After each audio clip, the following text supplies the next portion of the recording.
Some of you on this committee appear to believe that Russia and its security services did not conduct a campaign against our country, and that perhaps, somehow, for some reason, Ukraine did.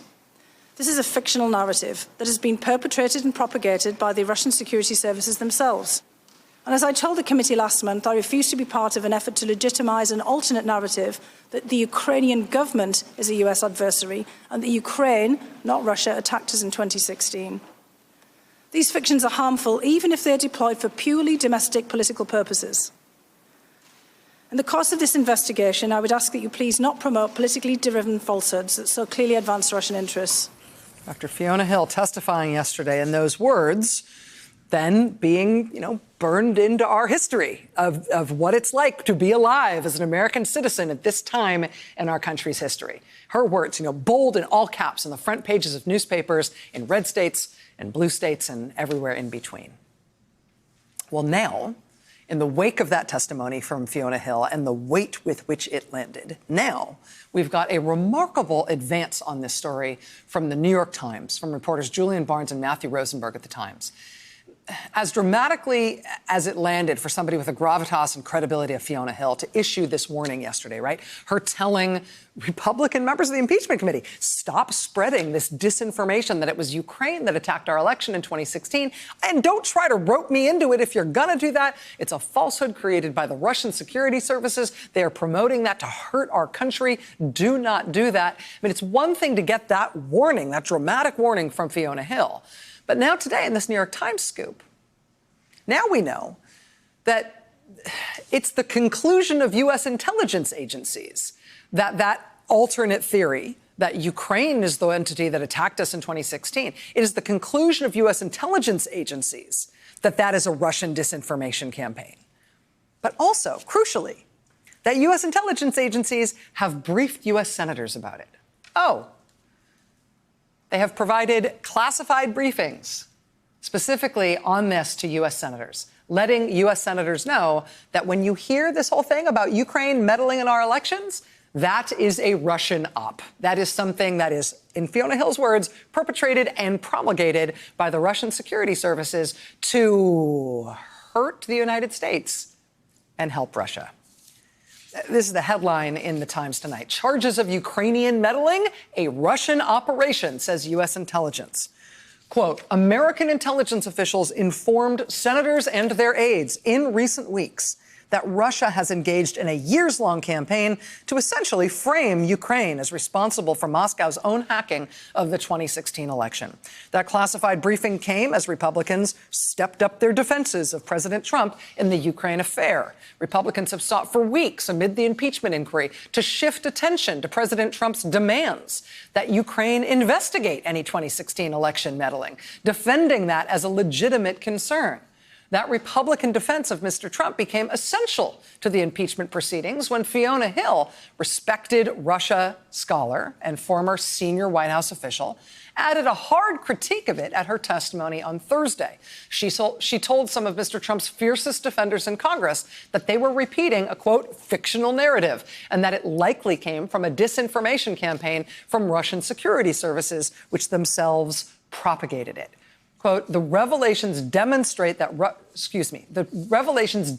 Russia's persistence in trying to sow discord among its adversaries and, crucially, showed that the Kremlin apparently succeeded as unfounded claims about Ukrainian election interference seeped into Republican talking points. We're going to have more on this story coming up tonight. One of the New York Times reporters who broke the story is going to be joining us. We'll talk about both the main thrust of this story, also some of the specific news that the Times has broken here in this scoop tonight, including their reporting that President Trump himself spoke with Vladimir Putin himself about this Russian disinformation campaign to blame the 2016 election interference on the Ukrainians. It's weird enough to know that the American president is actively and repeatedly and enthusiastically spreading disinformation cooked up by the Russian government and Russian intelligence services that was designed to hurt us. It's quite another thing to have it reported that the American president has been receiving this information one-on-one directly from the president of Russia before he then repeats it to the American public.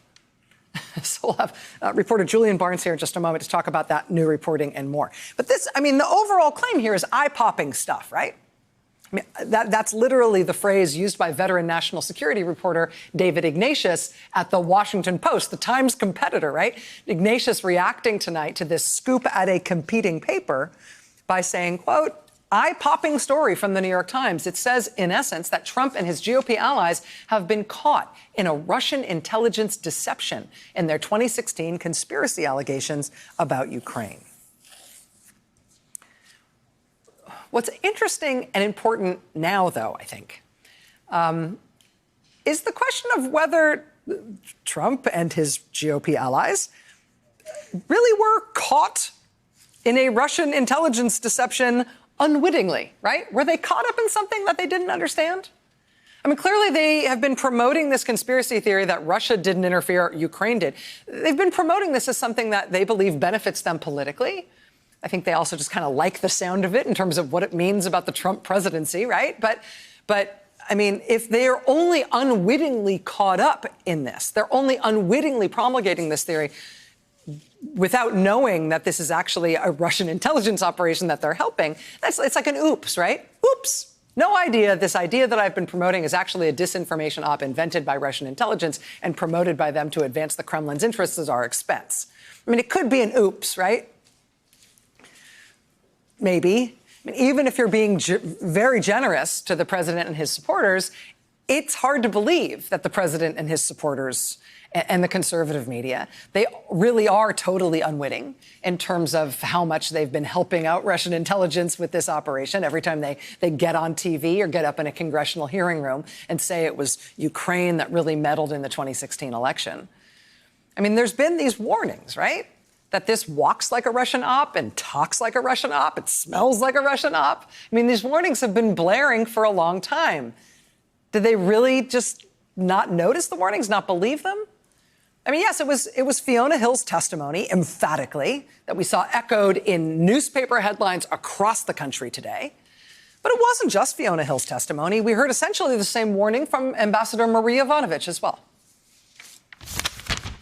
How would this theory of Ukraine interference in the 2016 election be in Vladimir Putin's interest?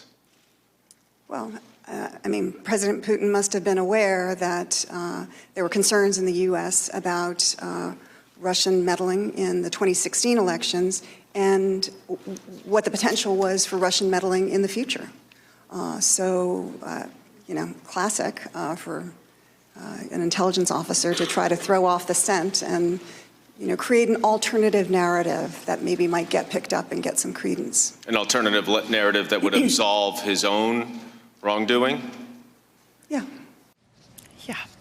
Intelligence Committee Counsel Dan Goldman, who you saw questioning Marie Yovanovitch there, he repeatedly, over the course of the impeachment hearings, raised this issue that the Ukraine did it lie is something that Vladimir Putin himself has publicly promoted.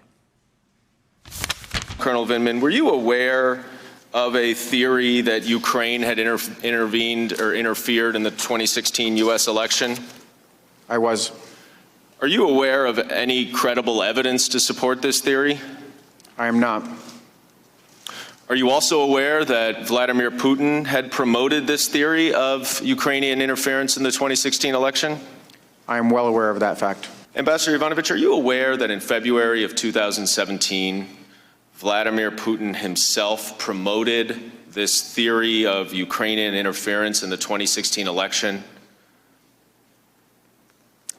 You know, maybe I knew that once and have forgotten, but I'm not familiar with it now. This is an excerpt from a February 2nd, 2017 news conference with President Putin and Prime Minister Orban of Hungary, where Putin says, second, as we all know, during the presidential campaign in the United States, the Ukrainian government adopted a unilateral position in favor of one candidate.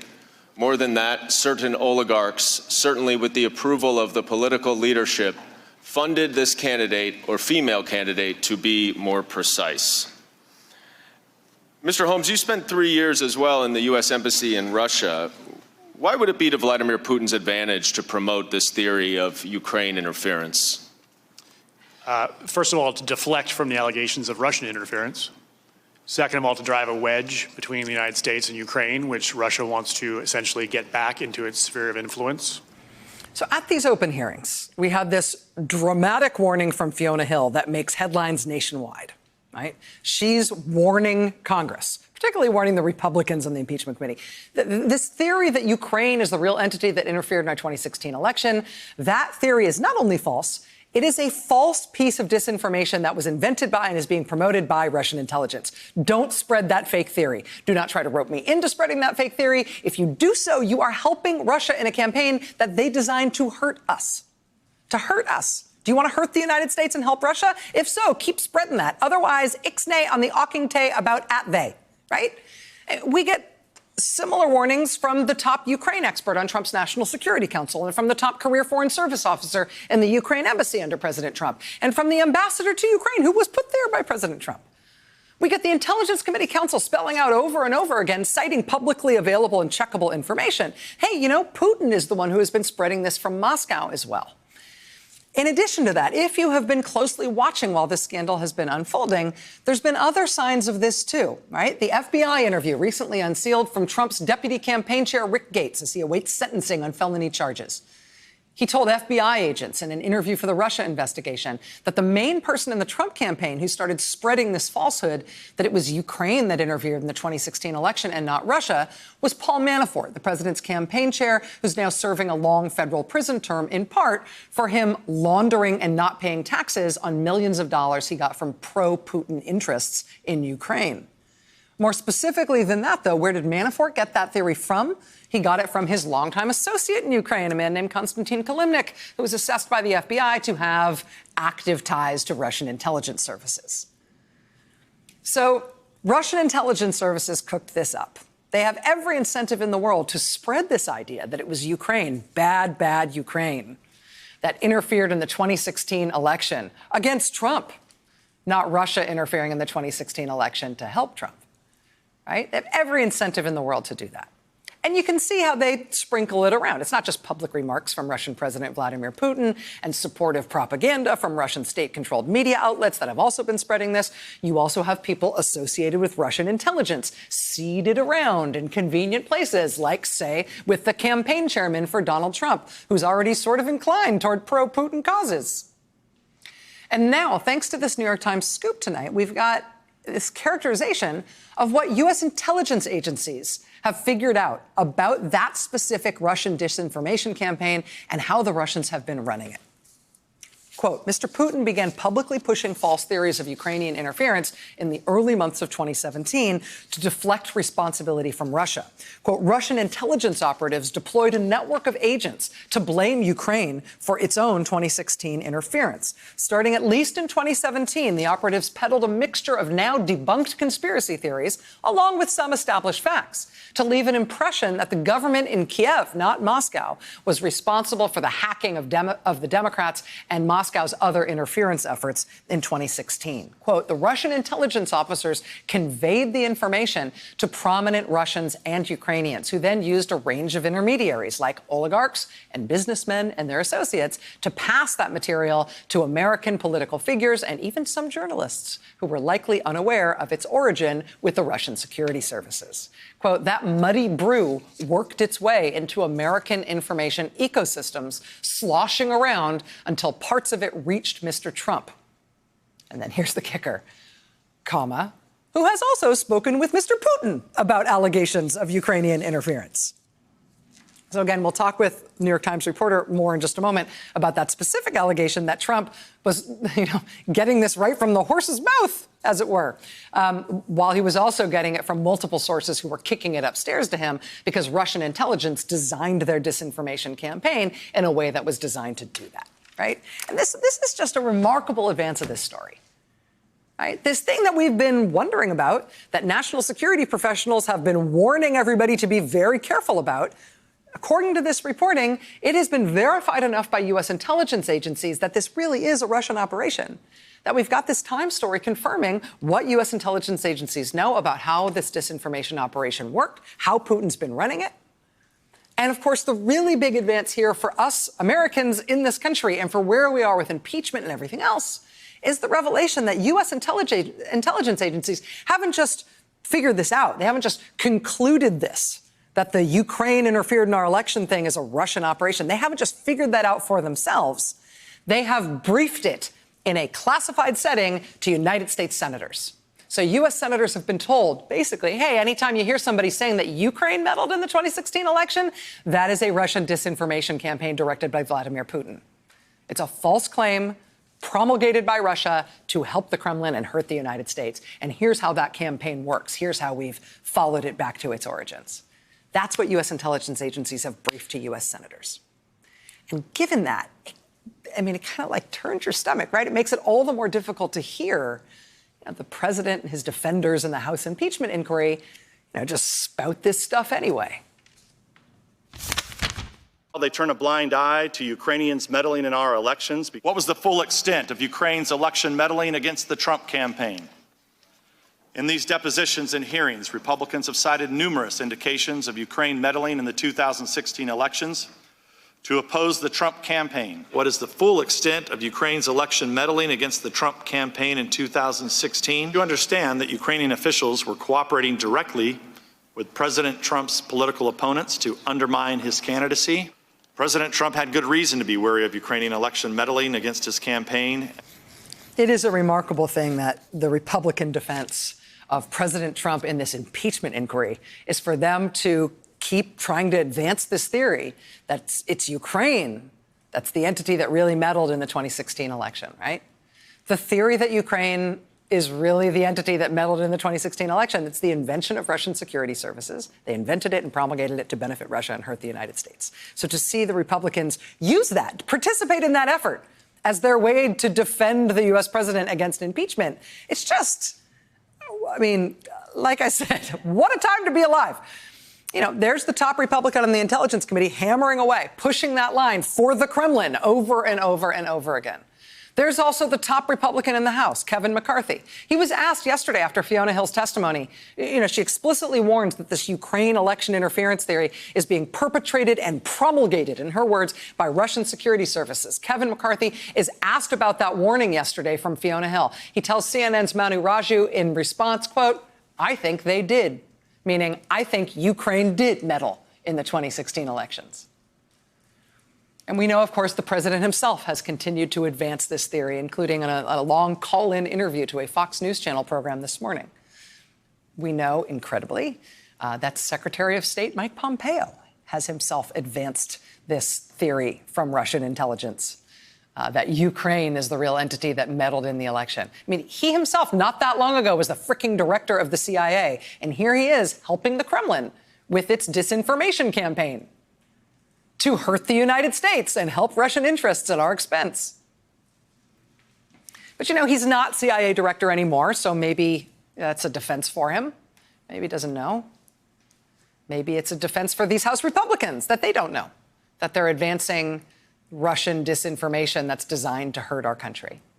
We know they're disinclined to believe any of these witnesses at the impeachment hearing because they're witnesses at the impeachment hearing, And hey, it's not them. It's not House Republicans or House anybody, as far as we can tell, that's been briefed on this from the intelligence community. It's only senators who have reportedly received this classified briefing, laying out, according to the New York Times, that the Ukrainian interference theory was cooked up by Moscow and is designed to hurt the U.S. So maybe, maybe in the House, on the House side of things, maybe they just don't know. Maybe they are unwitting. Maybe they're just being used and they don't know it. Hard to believe, but possible. But we do know as of tonight that U.S. senators have no such excuse, right? U.S. senators have been briefed on this by U.S. intelligence agencies. Look again at that key line in the New York Times. Quote, American intelligence officials informed senators and their aides in recent weeks that Russia had engaged in a years-long campaign to essentially frame Ukraine as responsible for Moscow's own hacking of the 2016 election. And so who's promoting that Russian disinformation? The president himself, who's obviously a lost cause. The president's campaign. By extension, them too. It's that the wrong thing is highlighted there. But they sent out this email in the middle of Fiona Hill's testimony talking about the Ukraine election interference. Mike Pompeo, don't get me started, but Mike Pompeo appears to be hand in glove with the president on the worst of this stuff and the scheme for which the president is being impeached. I mean, House Republicans, they're doing it too. It's hard to stomach, but maybe they're unwitting. Maybe they don't believe the warnings that this looks like a Russian intelligence op. They just don't believe the evidence that it is. Maybe they haven't received that same classified briefing from U.S. intelligence agencies that senators have. But senators have been briefed. They know. And so what's the explanation for this? Two Republican U.S. senators, Senator Ron Johnson of Wisconsin and Senator Chuck Grassley of Iowa, now sending this to the National Archives, demanding documents from the National Archives about Ukraine meddling in the 2016 election. Quote, to the Honorable David S. Ferrero, Archivist of the United States. Dear Mr. Ferrero, we write to request records of White House meetings that took place in 2016 between and among Obama administration officials, Ukrainian government representatives, and Democratic National Committee officials. They're demanding documents here about the DNC reportedly working with Ukrainian government officials to undermine the Trump campaign. The DNC working to get dirt on Trump from the Ukrainians. I mean, this is the disinformation campaign that Russia has been running globally and in the United States to try to create and promote this false narrative that it was really Ukraine that meddled in our election.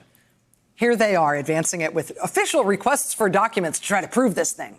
And it is one thing to see the president's campaign and the conservative media and all of these other entities, including House Republicans, promoting that Russian disinformation campaign, right? Which is cooked up by Russia and designed to hurt the U.S. and help the Kremlin.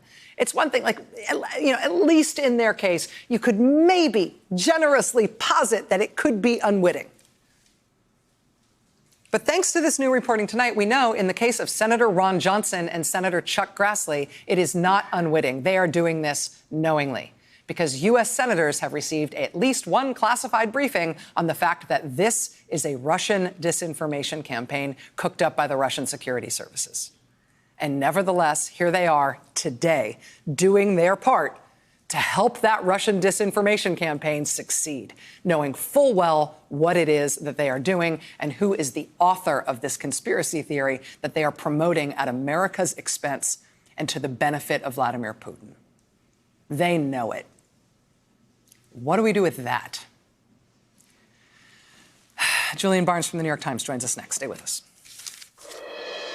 Hey there, I'm Chris Hayes from MSNBC. Thanks for watching MSNBC on YouTube. If you want to keep up to date with the videos we're putting out, you can click subscribe just below me or click over on this list to see lots of other great videos.